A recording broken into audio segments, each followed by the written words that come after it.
What's up, everyone? Dem Boys back at it again. Hope y'all enjoyed, man. I got two parts of the custom trip scheme out yesterday. Both very good plays. Very good plays. You know, nothing's extra egg trail money, money, money, but like very good plays. So definitely go check those out if you haven't. We now have like a fully legit, real serious scheme we can run here.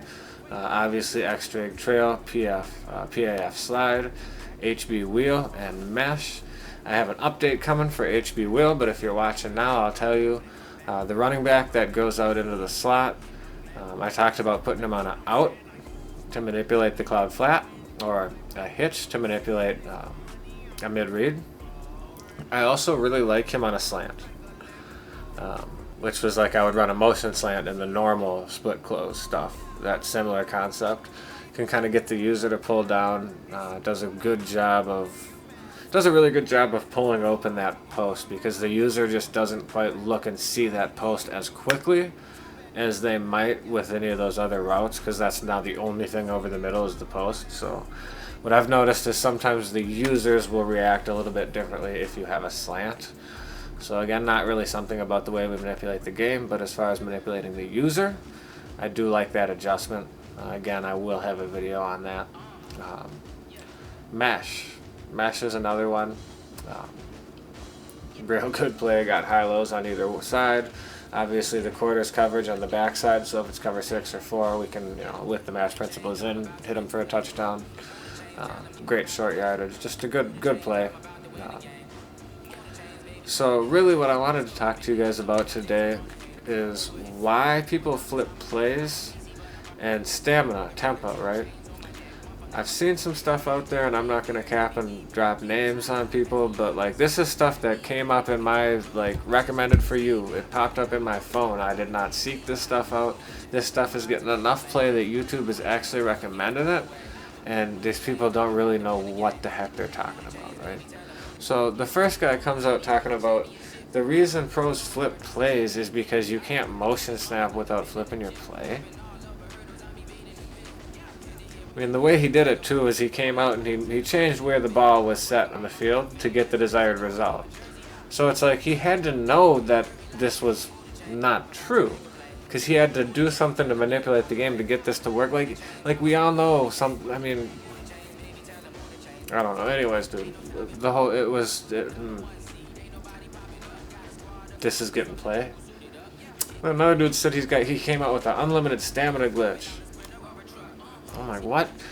Anyways, so first, why people flip plays? You guys know when I'm telling you guys about these plays, I'm always saying you need to be on this hash, you need to be on that hash. Otherwise, stuff doesn't work the same. Routes do not work the same going one way or the other way because there's more or less field for said route to work with. Obviously, it's not going to interact the same. The defensive principles are different because there's a wide field to cover versus a short field to cover, right? All those things change. So that would be the first reason. So here we know if I'm coming out and I'm going to run the money play, we already know I'm backwards, right? I need my trips on the short side. Otherwise, we can't even set up the money play. It won't work right. That's the first reason.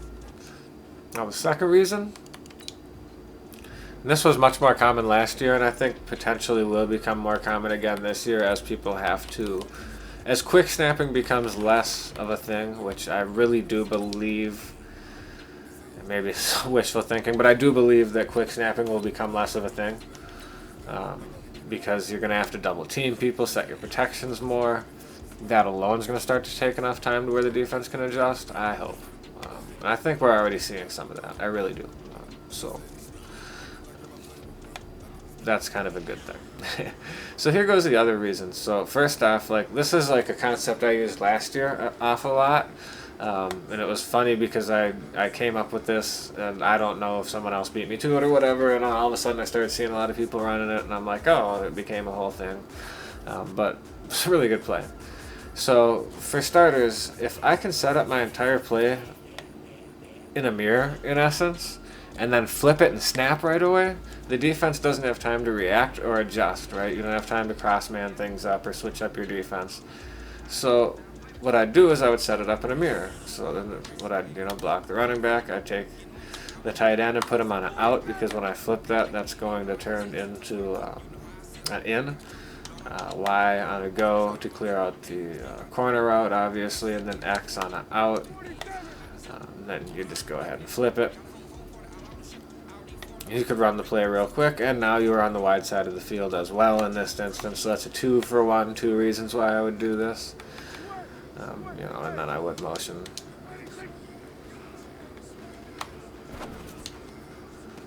and bang. You know, that was a big one last year. Obviously, it still works this year. I really haven't run much trips or done much scheming in trips because there's nothing new or creative for me to tell you. Really, I could just basically be a hack and tell you what people have already told you. Most of it would be what people told you last year, so I guess it'd be kind of new. If you guys want to see some Trips TE stuff, I could just put together a quick scheme video where I just quickly go over everything I used last year that still works this year. I'd gladly put that together for you, but that's flipping. As far as stamina goes, so what was said was that if you are in your choose a play menu and you go back and forth like this, it will eventually over time magically boost their stamina. Okay, here goes another crazy concept, right? So a player runs. After he runs, the more time that passes, the less tired he gets. Whether you do this or not. Now, this doesn't refresh itself, so the reason you'd go back and forth would be to check, because that would allow it to refresh. So this is simply a refresh mechanism, and time is what it is and will affect players how it affects players. Pros do this, you know, I don't know, I could speculate because you're at a live event, maybe you don't want people to know you're picking the same 2 plays over and over again, you know, something like that. Frequently that does happen. Or you just ADD and maybe that's how you feel. You know, I don't know. I can't tell you why everybody does what they do, but what I can tell you is really it's about when you should snap the ball, when you should pick your play. So if you have a decent amount of setup to do, so you're going to come out and you're going to flip your play and do all this setup like you're running this custom trips, I'm going to try to snap the ball, or excuse me, to pick the play at about 17 seconds. That's going to be about perfect and kind of keep your stamina rolling okay. If you don't have as much setup to do, maybe, you know, closer to 14 seconds. You know, you figure it out, right, from the perspective of your play. The point is, do not rush to pick another play, especially with this. It's easy to do because our 4 plays are right here. So I can come to this play, boom, you know, come to the screen, boom, come to the screen, boom, come to the screen. And you, before you know it, your entire team's gassed. That is not good. Then you get down into the red zone, and what? You burn a timeout, or you're trying to score a touchdown with a bunch of gas players. This is really important, guys. Like this, this isn't like some little minute detail. These are things that may seem little, or things that you don't think about. You're just picking the plays and going through and playing the game. But tempo really matters, and stamina really matters. So I hope this was helpful, guys. I hope you enjoyed. Like, comment, subscribe. I'll keep them coming.